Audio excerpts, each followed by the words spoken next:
In this video, I'll be showing you how to do this. Super Bella to the rescue! There's no people in the dress to win. No people.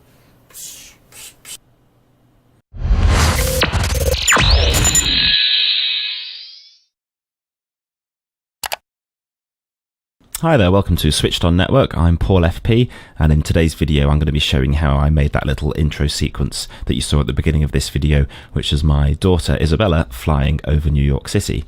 Now, recently her and I had a daddy-daughter day at home, and we were just mucking around and we thought we'd have some fun on the green screen. So the quality of the production and everything isn't quite top-notch. I was obviously limited by the attention span of a 4-year-old with getting everything set up and the lighting exactly right, but I hope you'll agree we got some pretty good results even just messing around in about half an hour. So I'll show you how we did that here. Now the first thing I'm going to show you briefly is the green screen setup that we had.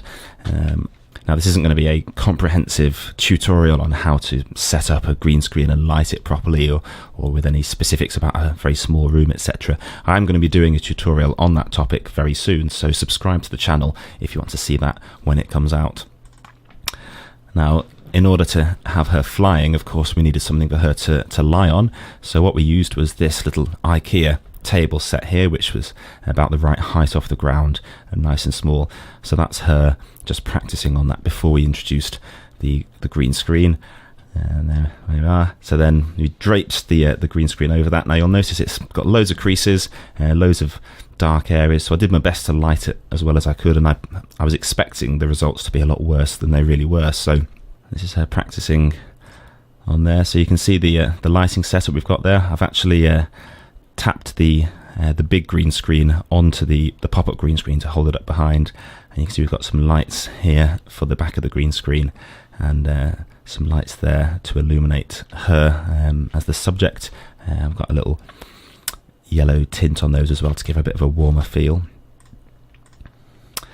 And then I was still getting some dark areas at the front of the wooden box there, so I've added in some extra lights to fill that in there, and I've got a fairly good even green covering all over. It's obviously far from perfect, but you'll see how we managed with that later. So that's the sort of picture we got in camera, and then we have the footage which we'll bring into Adobe Premiere Pro. So this is the footage we have here. Okay. You can see how her hands did a couple of times go slightly outside of the safe area. Obviously, if you were doing this for a real production, you take a lot more care and make sure that they don't do that. So what I'm going to do is make a new sequence from that clip.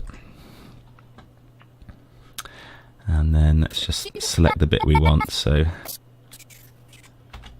Super Bella to the rescue! there we are, I'll start there. So press C on the keyboard for cut, and then press V again to get back to the selection. I can delete that one.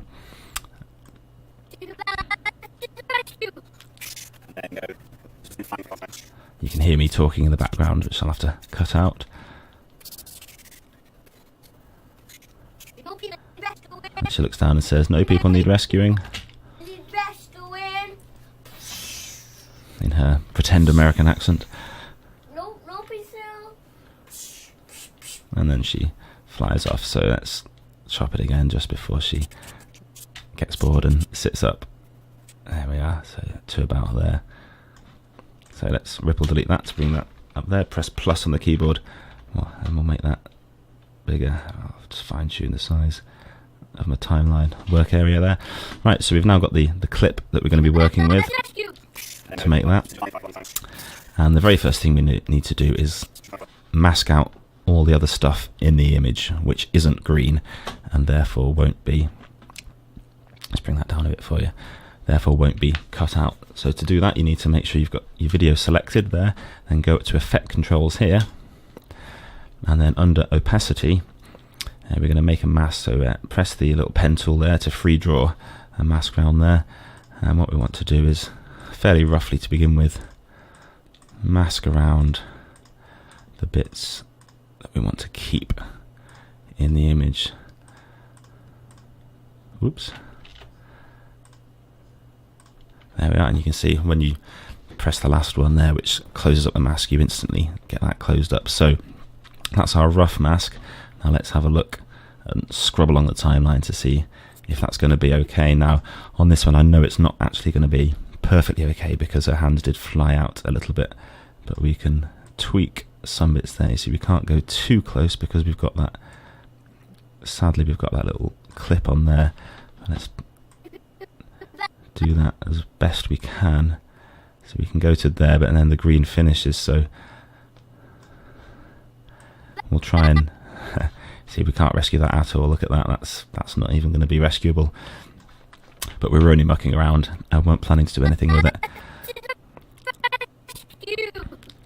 You can see. So what you want to do here, the trick is to have as little green as possible, really. So all these bits over here, we can probably lose a lot of those, apart from when her hand flies down. But her hand only flies down in this bit there, so I can probably get away with chopping these bits of green out, because the less green we have to get rid of in the next step, the better.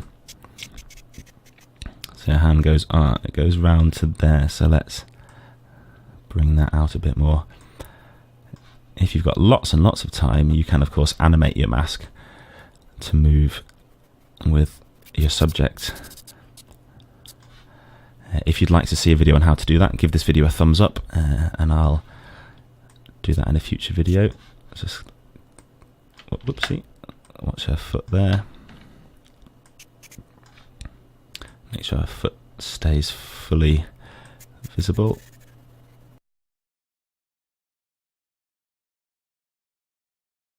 On this little clip, I think that's more or less done now. So we've got a nice mask around the subject.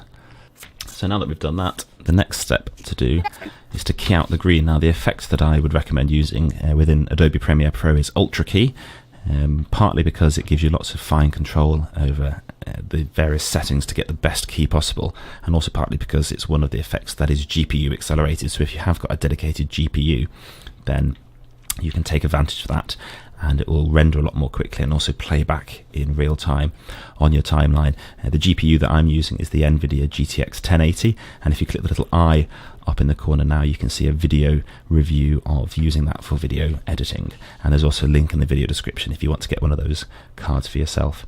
So to add the Ultra Key effect, if you come down here to Effects panel and type in Ultra Key, you'll find Ultra comes up there. Drag that onto our clip, and then inside Effect Controls we will now have the Ultra Key effect here. So if you take the little eyedropper tool here and click on some green fairly close to your subject, and you'll see that instantly that has a go at keying out all of the green. And you'll also notice that we've made a slight mistake on our mask there. So before we go any further, I'll just select the mask again and bring that in so it's only the green screen that we can still see. There we are, that's a bit better. So you can see that it's done an okay job to begin with, but obviously because the lighting was so poor and there were lots of creases and folded over bits and terrible shadows, we're going to have to do a little bit more work to get that just right. So if you come to matte generation here, go to the output and select that alpha channel. Now what that does is that will select the to show the alpha channel, and anything that's white we'll be seeing and anything that's black we won't see. So what our end result wants to be, of course, is just the white sort of inverse silhouette of Isabella and everything else black. So what I will do is go to transparency first, and if we turn this all the way up there, then we can obviously see, and if we turn it all the way down we can't see anything at all. What we want is to get the balance between the two extremes. We want to turn it down just to the point that everything within Bella disappears. Now that bit there is her hair, that's going to be okay. So to start with, I'm going to put that about there. The next one to come to is shadow, so we're going to turn that down until all of the black bits cover everything we don't want. Now that's all the way down to the bottom, and you can see we've still got loads of stuff around the side that we don't want, and that's where you go to pedestal, and if we turn that up you'll see that the the black starts to disappear really quite nicely. But you'll notice we've still got some bits there, so what I'm going to do is go back to the transparency and tweak that again until they disappear. And you can see if I do it too much, we'll start losing Bella and she starts turning black, which is not what we want. To about there. And the pedestal's already at the max. So we've got some little bits there which we'd rather not have. So for the purposes of this example, that's the best that we're going to get it. Obviously, if you'd spent some more time setting up your lighting and your green screen and everything, then you wouldn't have to use settings that are quite as extreme as the ones I'm using here, and you get a much better result. But if we flip this back to composite, you can see there that that's pretty good. And now we've just got Bella floating on some nothingness. And that's a pretty good result considering how bad the how badly lit and how badly set up the green screen was. So I think we can be fairly pleased with that.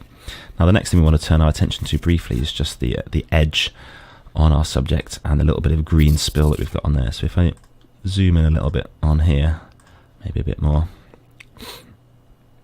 you can see the edge around there isn't very natural at all. So what you want to do is come to matte cleanup as one of the Ultra key settings. And you've got two main settings that you use here, and there's choke and soften. Now what the choke will do is that will sort of bring that edge in.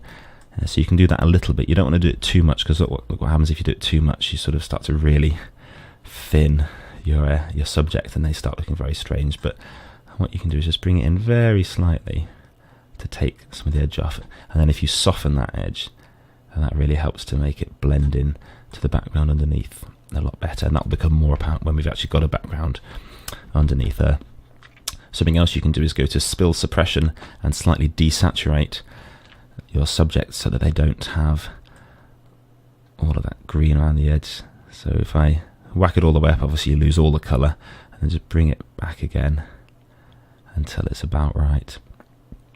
You can then add a lumetri effect after your Ultra key effect to colour correct in a better way if you like. And what I'll also do, because I had sharpening turned fully off in the camera, if I add the unsharp mask, this isn't at the moment a GPU accelerated effect unfortunately, so it will slow down the real-time playing of the clip, and you see how that's gotten red straight away. But then if I just give this a little bit, I tend to go for a radius of about 1.5 and just sharpen that a little bit. You'll see that's without and that's with, so that's getting a bit better. Now what I always have to do is then, once I've added the unsharp mask, go back to the Ultra key matte cleanup and soften that a little bit more so we don't have quite such a harsh edge. Now if that doesn't always work, what you can do rather than doing that is just change the order in which you've got the effects piled on top of each other inside effect control. So if I pick up unsharp mask and put it before the Ultra key effect, now you can see that's a lot better result because we're sharpening it before we add the Ultra key. Now bear in mind that we'll be sharpening the whole image, including all the green, but I still find that sometimes gives a better result.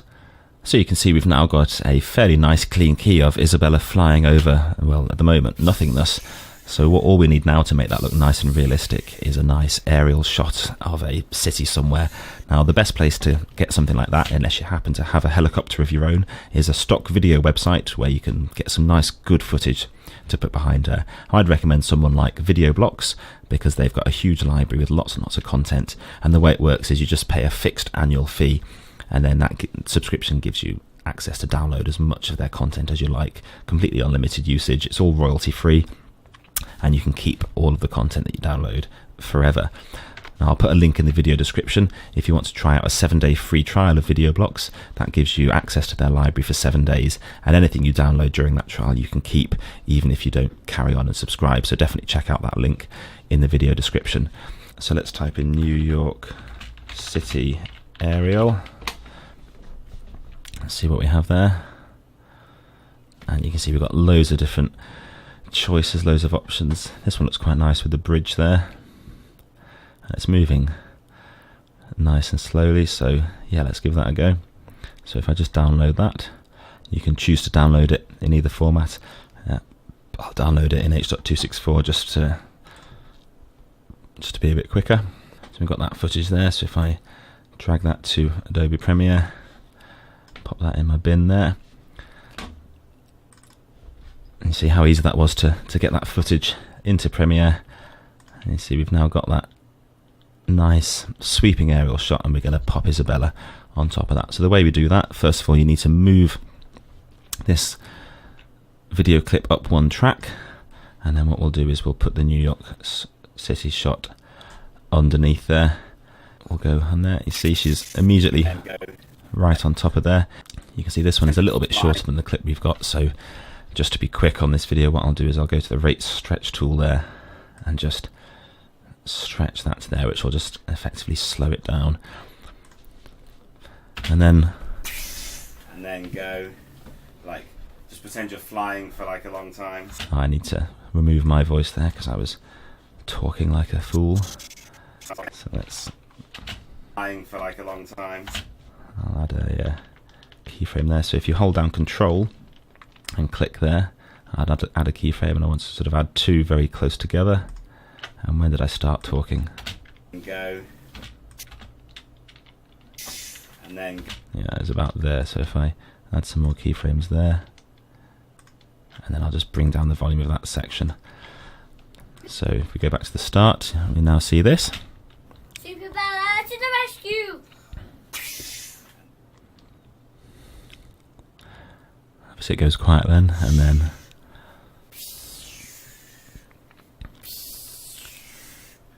so that's looking pretty good. And now we can make that look even better by animating her to have her flying in from one corner and then flying off to the side at the end. So to do that, let's go back to the beginning of the clip, make sure Bella is selected, and then go back up to Effect Controls, and then it's the position and scale that we want to change here. So if I select that there, you'll see these squares appear to show that the whole frame is selected. I can pick her up and move her around and do what I like with her. So if I pop her up there and also make her much smaller, cause her to be right up there just off the frame to begin with. And now I'm going to come back over to motion here and press the little animation icon to turn on animation for both position and scale. So that's made a keyframe there, and then if I come along just a little bit to about there while she's saying Super Bella to the rescue, and then if I press here to reset that parameter, that will reset it and add a keyframe at that point on both of those.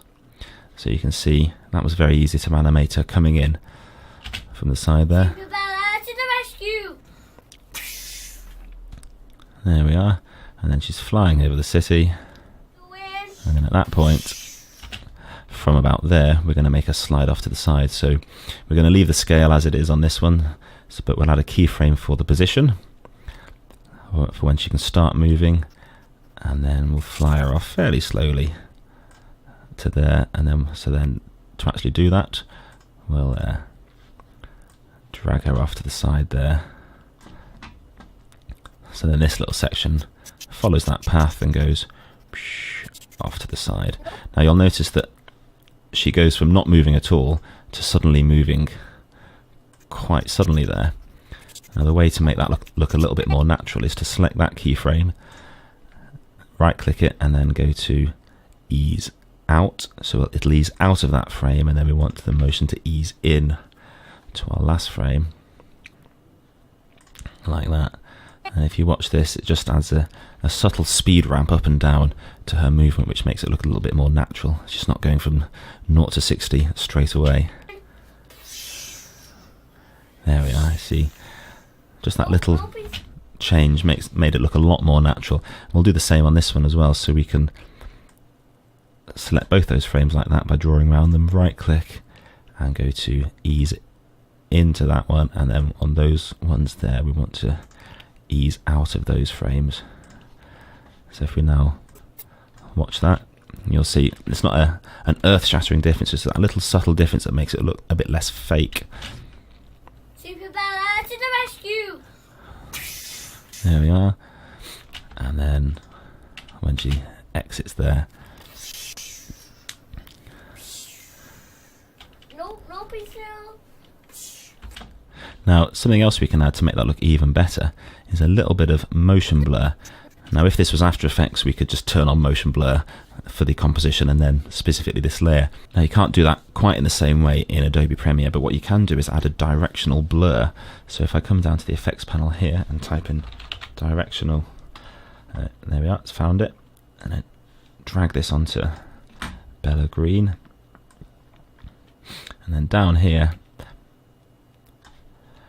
we want to only blur this when she's moving, so we'll do it on the moving out to begin with. So if I line up my keyframe there, add a keyframe for my blur length, and then I want her to blur fairly quickly as she's moving, so I'm just going to move along a little bit and then sort of say the blur has finished appearing at that point. And then if I increase that slightly, you'll see her becoming a little bit blurry. Now we only want a little subtle bit of blur, probably sort of that much is plenty. Number 6. Now the direction of the blur needs to rotate 90 degrees, so it's in the direction that she's flying. There we are. In fact, I'll animate that as well, because when she's coming down from the other angle, I probably want more of a 45-degree blur. So if I add a keyframe for that as well. Now you'll see when she leaves the screen, she's slightly blurred.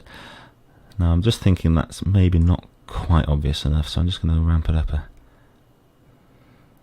not that much, but just, oh, you can see some of our mask coming back in there, so we'll have to fix that. There we are, just blurred a little bit, so when she flies off, you just got that slight more natural look as if she's moving. Now let's do the same when she was coming into play. So let's go back to the very beginning of our clip. In fact, no, let's go to our second keyframe there, so we can sort of work on it from there. Let's add in a keyframe for the blur length, and then go forward 1 frame and add another keyframe in so that she'll be on 0. Go back 1 frame, and then let's increase the blur. So about 8 to give her a bit of blur there, and then let's change the direction because she came from there, so it's sort of a 45-degree angle rather than a 90-degree angle. Change the direction of the blur there, and then just zoom in on my keyframes here a little bit.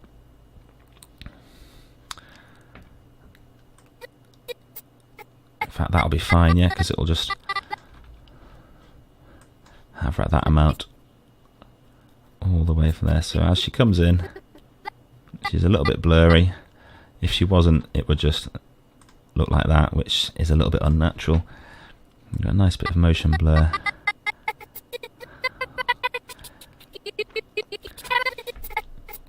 Now the motion blur did end fairly suddenly, so maybe we should grab those and ramp it down a bit. There we are, that's looking a little bit more natural there. So then our finished clip. Super Bella to the rescue! There we are. More natural movement, a little bit of blur to make it look more realistic. And she's flying over the city, looking for people to rescue.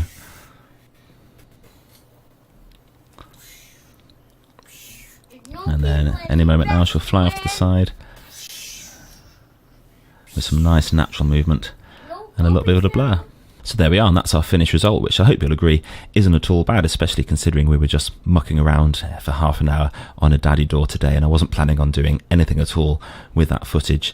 But we've got some pretty good results, which just goes to show that even with some really bad lighting and really bad green screen setup, you can still get a half decent result. So with proper lighting and proper effort into setting up the green screen, you could get some really good results for any production you're working on. So I hope you found this video useful, and please give it a thumbs up if you have done, and leave me a comment down below to let me know that it's been helpful. And if you haven't already, don't forget to subscribe to the Switched On Network YouTube channel to get all of our new videos whenever they come out. Plus, don't forget to have a look at some of our existing videos which are on screen right now. But that's it for now. Thanks for watching, and I'll see you in the next video.